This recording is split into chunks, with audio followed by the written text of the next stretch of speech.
Rasputín, el último místico del imperio. A orillas del río Tura, en la vasta y helada Siberia occidental, rodeado de bosques espesos y caminos de barro, se encuentra un pequeño poblado olvidado por la historia, Pokrovskoye. Allí, un 21 de enero de 1869, nacía el hombre que, décadas después, haría temblar los cimientos de la monarquía rusa. Su nombre, Grigori Yefimovich Rasputín. La infancia de Rasputín transcurrió en un entorno profundamente rural, en el corazón de una Rusia zarista que apenas había abolido la servidumbre unos años antes. Su padre, Yefim, era un campesino que trabajaba como cochero y mensajero para las autoridades locales. Su madre, Anna, murió joven, y algunos hermanos también fallecieron prematuramente, como era común en la Rusia del siglo XIX. Aunque no eran ricos, tampoco vivían en extrema pobreza. La familia de Rasputín tenía algo de estatus local, y su padre era considerado responsable y trabajador.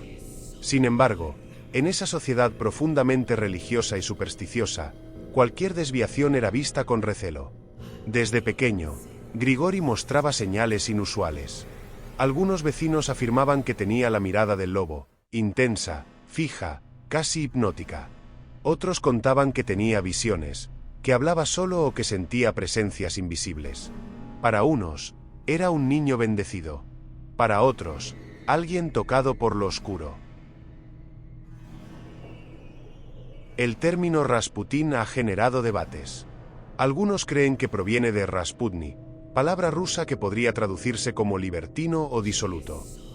Otros sostienen que podría estar relacionado con un antiguo topónimo o derivación de su linaje familiar. Lo cierto es que ese nombre, con resonancias de desenfreno y ruptura, se convirtió en una especie de marca profética. En su adolescencia, Rasputín ganó fama de alborotador. Se decía que robaba caballos, bebía en exceso y seducía a mujeres casadas. Aunque no hay pruebas documentales contundentes de estos delitos, su reputación en Pokrovskoye era la de un joven díscolo e impredecible. Sin embargo, algo cambió radicalmente en su vida hacia 1892. Algunos testimonios aseguran que fue una visión mística, otros afirman que una enfermedad, o incluso la muerte de un hijo, lo llevaron al borde del colapso espiritual. Rasputín decidió emprender un viaje interior y exterior. Abandonó temporalmente a su esposa, Praskovia Dubrovina, con quien había tenido varios hijos, y comenzó una serie de peregrinaciones por los monasterios y santuarios del Imperio ruso. Era una práctica común entre los campesinos devotos, pero lo que marcó la diferencia fue su intensidad, su carisma y lo que aprendió en el camino. Durante estos años conoció a monjes, místicos, curanderos y visionarios. Se familiarizó con la corriente de los starets, hombres santos venerados por su sabiduría y conexión espiritual. Aunque nunca tomó votos monásticos, Rasputín asumió ese rol de guía, de canal entre lo divino y lo humano. Algunos cronistas de la época aseguran que en estos años entró en contacto con la secta de los Hlisti, una corriente mística radical del cristianismo ortodoxo que practicaba el éxtasis mediante el dolor físico y las orgías como forma de expiar los pecados.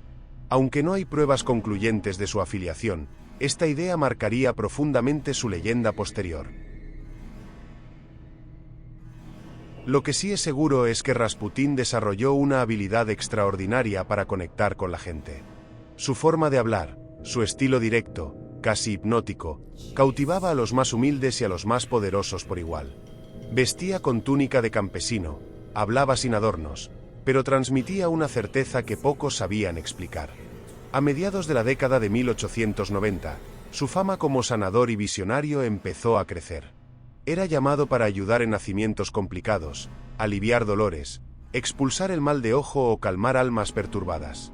Y aunque la Iglesia Ortodoxa oficial lo miraba con recelo, los creyentes desesperados lo veían como un instrumento de Dios. Así, desde los páramos helados de Siberia, un campesino marcado por la contradicción, la espiritualidad y la transgresión comenzó un viaje que lo llevaría a las entrañas del poder imperial. Pero lo que nadie imaginaba era que aquel hombre de barba desordenada y mirada penetrante se convertiría en consejero de emperatrices, sombra de zares y blanco de conspiradores. El camino de Rasputín apenas comenzaba. Entre la devoción sincera y el hambre de poder, entre la búsqueda de Dios y la atracción por el misterio, Grigori Rasputín inicia su transformación. Deja atrás su tierra natal, sus campos helados, su familia. Camina miles de kilómetros con una túnica de lino y una fe inquebrantable. Y lo que encuentra en el camino no es solo iluminación, sino destino. Hacia 1897, tras un periodo de crisis interior y conflicto personal, Rasputín toma una decisión radical: convertirse en palmennik, un peregrino errante que recorre monasterios y lugares sagrados en busca de redención espiritual. Sus rutas lo llevan a monasterios famosos como el de Verjoturie, donde se dice que tuvo una experiencia mística que le marcó de por vida. Dormía al aire libre, ayunaba, oraba durante horas. En este entorno, sin distracciones mundanas, su personalidad carismática empezó a pulirse. Escuchaba, pero también hablaba. No predicaba, conversaba, y su lenguaje era siempre directo, casi crudo, pero efectivo. Durante estos años, Rasputín gana fama como un hombre tocado por Dios. La gente lo sigue, le pide bendiciones, consejos, sanación. No era sacerdote, pero actuaba como un guía espiritual. Su reputación comienza a crecer más allá de su provincia natal. Se ha especulado mucho sobre las doctrinas y prácticas que Rasputín adoptó en este periodo. Algunas teorías afirman que tuvo contacto con los Khlisti, una secta prohibida por la Iglesia Ortodoxa rusa. Los Khlisti creían que la redención solo era posible a través del sufrimiento físico, y a veces, también del éxtasis sexual. Estas prácticas incluían autoflagelaciones, danzas frenéticas y encuentros sexuales ritualizados con el objetivo de alcanzar la purificación. Rasputín nunca fue oficialmente miembro, pero algunos testigos afirmaron que conocía sus enseñanzas y las adaptaba a su manera. Esto explicaría las posteriores acusaciones de orgías, de sanación por contacto físico con mujeres de la aristocracia y de un enfoque espiritual que unía lo sagrado con lo sensual. Para él, el pecado no debía ser evitado, sino vivido y trascendido. Cuanto más pecas, más necesitas a Dios, diría años más tarde. En 1903 o 1904, según diversas fuentes, Rasputín llega a San Petersburgo, la capital imperial. En esa época, la ciudad era un hervidero de tensiones políticas, pero también un centro de pensamiento esotérico y búsqueda espiritual. La nobleza rusa, cansada de los dogmas de la Iglesia oficial, comenzaba a coquetear con lo místico, lo oculto, lo exótico. Fue allí donde Rasputín conoció a figuras influyentes de la Iglesia y la aristocracia. Uno de sus primeros protectores fue el archimandrita Teófanes, confesor de la emperatriz Alejandra. Teófanes quedó profundamente impresionado por la intensidad espiritual y el magnetismo del campesino siberiano. Teólogos, místicos, condesas y miembros del clero comenzaron a invitarlo a sus salones. No encajaba en esos ambientes refinados. Hablaba como campesino, vestía como campesino, pero tenía algo que todos notaban: presencia. Cuando Rasputín hablaba, el silencio se imponía. En estos círculos, no tardó en escucharse una frase que marcaría su ascenso: «Este hombre tiene el don de Dios». A pesar de su creciente fama, Rasputín dividía opiniones. Algunos lo veían como un profeta moderno. Otros, como un embaucador de mirada peligrosa. Pero todos coincidían en algo: tenía una capacidad inusual para leer a las personas, calmar sus dolores y despertar emociones intensas. Se decía que podía aliviar enfermedades con solo tocar a los enfermos o rezar cerca de ellos. Otras veces, simplemente escuchaba durante horas, y eso bastaba. Lo más sorprendente era que no buscaba poder directamente. Su estilo era pasivo, incluso humilde. No pedía nada, no exigía títulos ni dinero. Y, sin embargo, su influencia crecía cada día. Este extraño peregrino, envuelto en túnicas sucias y rodeado de rumores, comenzó a moverse entre los salones del poder. Y mientras la élite rusa se dejaba seducir por el misterio, una pregunta quedaba flotando en el aire: ¿quién era realmente este hombre? ¿Un santo? ¿Un impostor? ¿O algo mucho más peligroso?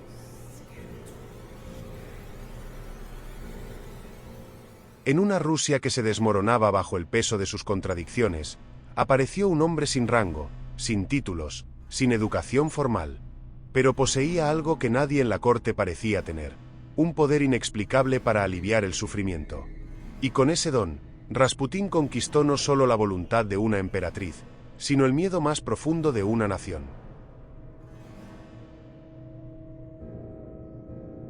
En 1905, el Imperio ruso vivía uno de sus momentos más turbulentos. La derrota humillante en la guerra contra Japón, las revueltas obreras, la represión brutal del Domingo Sangriento y la creación forzada de la Duma, el Parlamento, evidenciaban que el zar Nicolás II había perdido el control político. Pero más allá de lo público, en los pasillos del Palacio de Invierno se libraba otra batalla. La enfermedad hereditaria del zarevich Alexei, el único hijo varón del zar, lo condenaba a la fragilidad constante. Sufría de hemofilia, una enfermedad genética incurable que impedía la coagulación de la sangre. Cada herida, cada golpe, era potencialmente mortal. Y cada crisis médica se convertía en un tormento para la zarina Alejandra, que sentía el peso de haber transmitido la enfermedad. Desesperada, la emperatriz rezaba por un milagro. Fue a través de círculos místicos y figuras religiosas que Rasputín llegó a la familia Románov. En 1905 fue presentado por intercesión del obispo Hermógenes y del archimandrita Teófanes, quien lo había conocido años antes. Cuando conoció a la zarina, Rasputín no se postró ni se mostró sumiso. La miró directamente a los ojos y le dijo: «No temas, tu hijo vivirá». Desde ese momento, Alejandra quedó hechizada. Años después, escribiría: «Él es el único que puede salvar a mi hijo. Cuando está con nosotros, Alexei se recupera. Cuando se va, todo se oscurece». Uno de los episodios más documentados ocurrió en 1907, cuando Alexei sufrió una grave hemorragia interna tras un accidente. Los médicos no encontraban solución. La desesperación dominaba la corte. Alejandra mandó llamar a Rasputín. Él no viajó inmediatamente. Se encontraba lejos, pero envió un telegrama: «Dios ha visto tus lágrimas. El niño no morirá. No permitas que los médicos lo molesten demasiado». Milagrosamente, al día siguiente, el niño comenzó a mejorar. Este episodio reforzó la convicción de Alejandra: Rasputín era un santo. Y para Nicolás II, que nunca fue un hombre de carácter fuerte, el juicio de su esposa era suficiente. Pero, ¿fue un milagro? Los historiadores han propuesto diversas explicaciones. Rasputín pudo haber usado hipnosis o sugestión, reduciendo la ansiedad de la madre y del propio niño. Algunos creen que simplemente ordenó suspender los tratamientos médicos con aspirina, un anticoagulante que agravaba la hemorragia. Otros creen que Rasputín poseía un don genuino de percepción o sanación.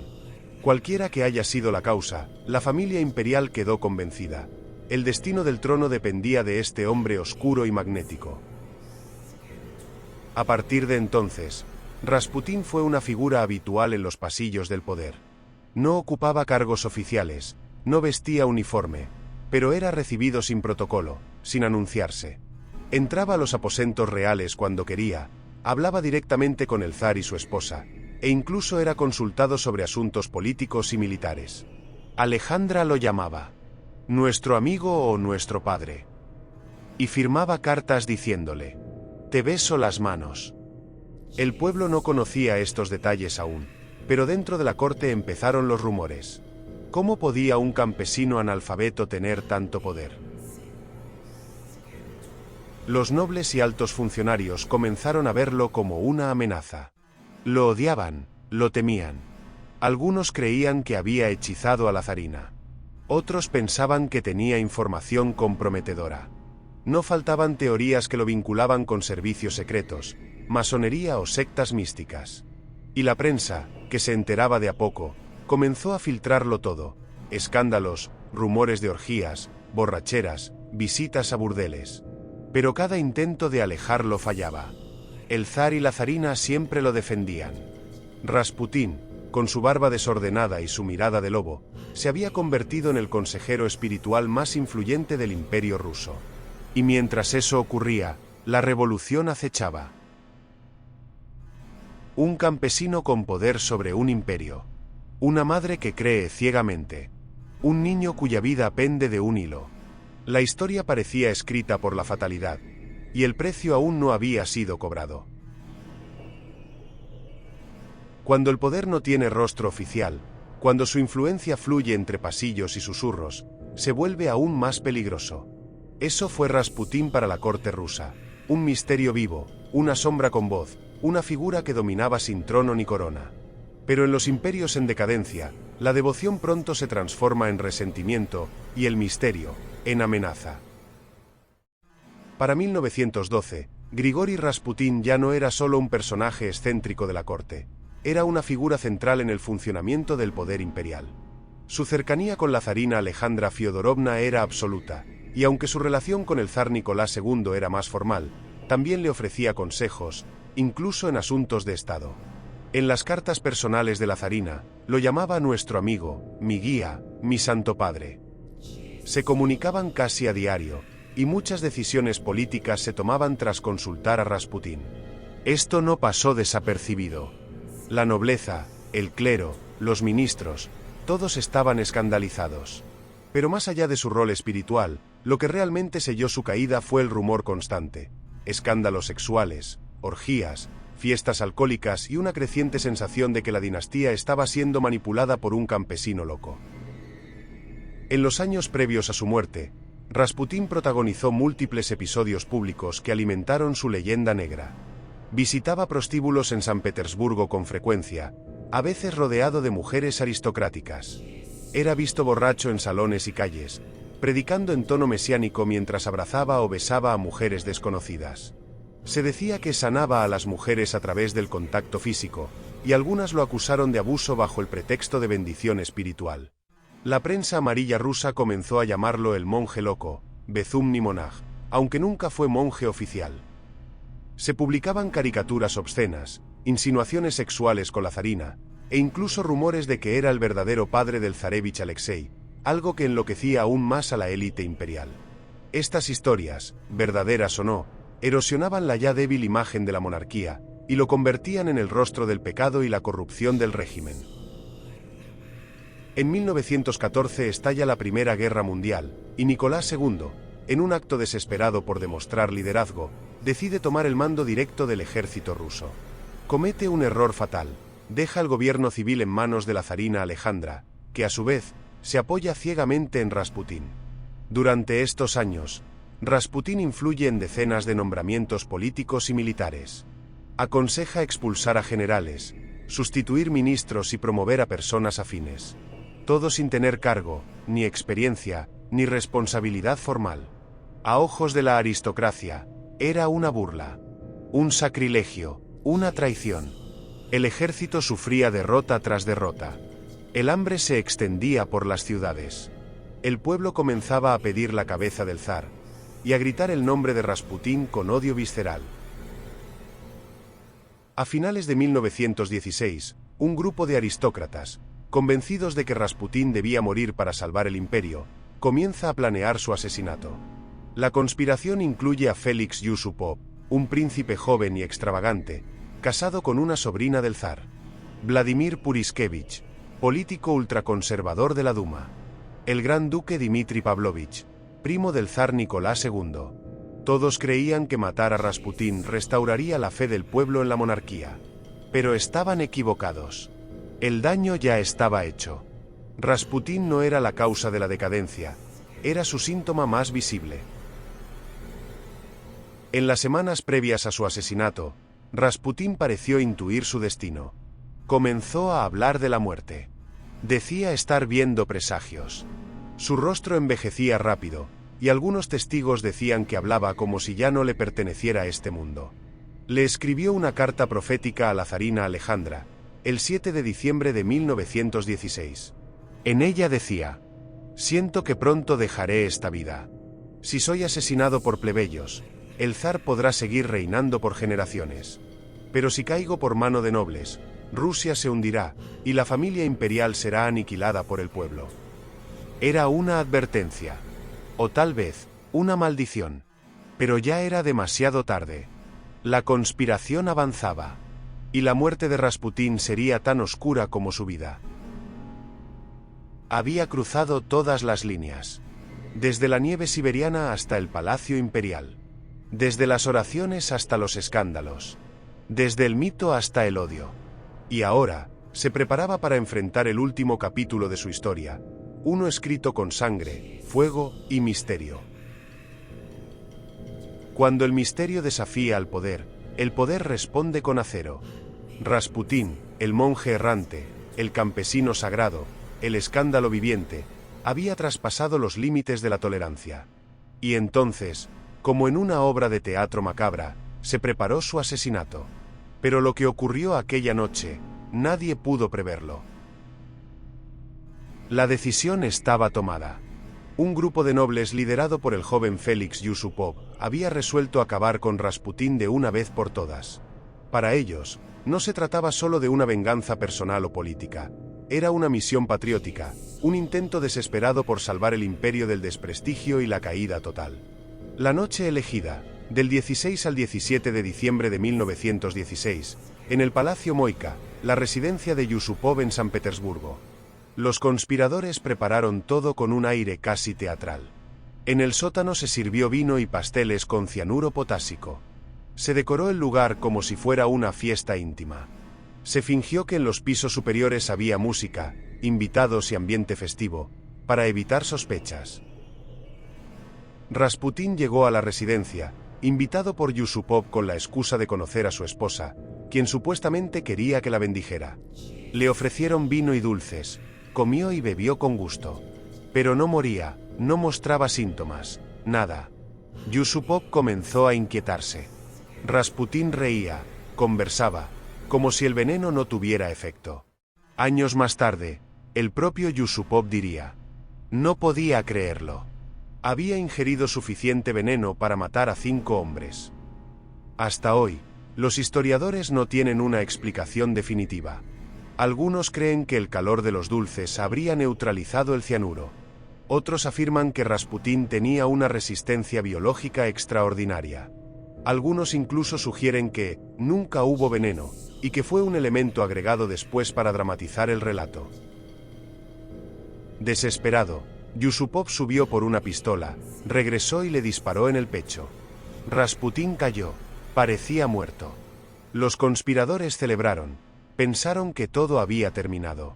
Pero minutos después, mientras Yusupov se inclinaba sobre el cuerpo, Rasputín abrió los ojos y se levantó.